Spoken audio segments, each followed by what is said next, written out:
সকালবেলা ঘুম থেকে উঠে বাইরে জানলা খুলে এমন নীল আকাশ দেখতে পেলাম। সকালটা শুরু করলাম ধোয়া ওঠা গরম চা দিয়ে।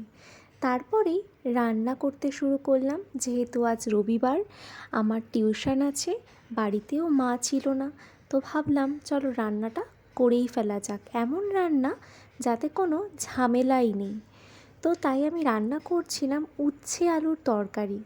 তো খুবই সিম্পলভাবে রান্নাটা করেছি। আর আমি ভাবি যে কোনো জিনিস এখন মশলাভাবে এতটাও খাওয়া উচিত না। মাঝে মধ্যে আমাদের এমন সবজিও খাওয়া উচিত যেটা খেলে আমাদের মনও ভালো থাকে আর শরীরটাও ভালো থাকে। দেখুন, এইভাবে রান্না করলে শরীরে কোনো ক্ষতিই হবে না। এর মধ্যে কোনো রকমের মশলাও দিইনি আমি। তো এইভাবে করতে করতে রান্নাটা প্রায় কমপ্লিট হয়েই আসলো।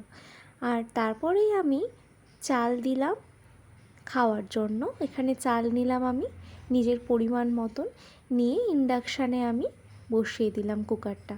ইন্ডাকশানেই ভাতটা রান্না করি, চটজলদি হয়েও যায়। তারপরে দেখলাম এদিকে তরকারি হয়ে গেছে, তো আমি একটু ঘি দিয়ে দিলাম গন্ধ আসার জন্য। তারপরেই চলে গেলাম স্নানে।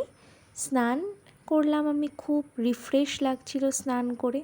তারপর এদিকে আমি একটু স্কিন কেয়ার করে নিলাম। এই যে আমার স্কিন কেয়ার, এগুলো নিভিয়ার একটা ময়শ্চারাইজার। কি জানেন তো, গরম আর শীত যাই হোক না কেন, ময়শ্চারাইজার আমাদের অবশ্যই ব্যবহার করা উচিত। এইভাবে নিজেকে কেয়ার করলে মনটাও ভালো থাকে, প্লাস স্কিনটাও ভালো থাকে। আমি ভাবি নিজের মতন করে নিজেকে ভালোবাসতে অনেকেই পারেন না। তো আজ থেকেই চেষ্টা করুন কিভাবে নিজেকে ভালো রাখবেন। নিজের জন্য ভাবুন। নিজেকে ভাবতে পারলেই সবাইকে ভালোবাসতে পারবেন। তো তারপর চুলটাকে ভালো করে আমি মুছলাম, মুছে কম করে নিলাম। তারপরেই আমি খেতে বসলাম আজকে। খাওয়ার পরে আমার কাছে এই বাচ্চাটা টিউশন নিতে আসে, একে আমি গান শেখাই। খুব বেশি দিন হয়নি, খুব কম দিনই হয়েছে আমার কাছে এসছে। ওকে গান শেখানো কমপ্লিট করে ও বাড়ি চলে যাওয়ার পর শুনলাম দাদা আর মা আসছে। তো আমি কি করব ভেবে একটু অমলেট বানালাম, অমলেট করে ঝোল বানিয়ে নিলাম। খুব তাড়াতাড়িও হয়ে যায় এটা, আর এটা খেতেও খুব ভালো লাগে, সিম্পল হয়। এতে সামান্য পেঁয়াজ আর টমেটোই দিয়েছি। তারপরে রান্না করতে করতে একটা পার্সেল চলে আসলো। এটা কি বলুন তো, আপনারা তো জানেনই মনে হয়, ডুমুর মানে ফিগ। এটা খাওয়া কিন্তু খুবই ভালো। আর এটা হচ্ছে ওয়ালনাটস। এই দুটো শরীরের পক্ষে খুবই ভালো। আপনারাও চেষ্টা করবেন যে এগুলোকে খাওয়ার। এগুলো খাওয়া মানে খুবই ভালো শরীরের জন্য। তো তারপরে আমি একটু পড়াশুনো করতে বসলাম। সামনেই আমার পরীক্ষা, প্রচুর চাপে আছি আমি। মা আজ আসার সময় আমার জন্য চকোলাভা কেক নিয়ে এসেছিলো, তো সেটাই খেলাম আমি। আর এমনিতেও আমি মা যখন বাইরে যায়, আমি তখন মাকে বলেই দিই যে আমার জন্য আসার সময় কিন্তু কিছু নিয়ে আসবে।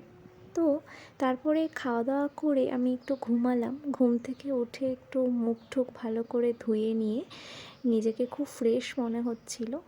তারপরেই ভালো করে চুলটাকে আঁচড়ালাম, জামাটা পরে নিলাম। দেখুন চুলটা কতটা সিল্কি হয়ে গেছে। আমি পরে জানাবো আপনাকে যে কী শ্যাম্পু আমি ব্যবহার করি। তারপরেই এক বাটি ফল খেয়ে নিলাম। তারপরেই আমি চলে গেলাম টিউশন দিতে একটা বাচ্চাকে।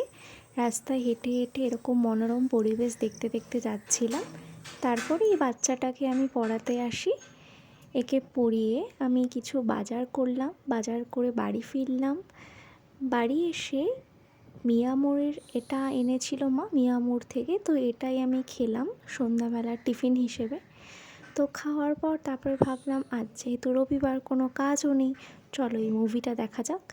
তোমরা কে কে এই মুভিটা দেখেছো আমাকেও জানিও। এই মুভিটা হচ্ছে সাইয়ারা। 18th জুলাই এটা হচ্ছে রিলিজ হয়েছিল। তো সময় নেই বলে আমি বাড়িতেই দেখে ফেললাম। তারপরে রাত্রে ডিনার করলাম ওই তরকারিটা দিয়ে। আর রাত্রেবেলা মা বানিয়েছিল আজকে চিকেন, তো সেটা দিয়েই আজকে আমি ডিনারটা কমপ্লিট করলাম।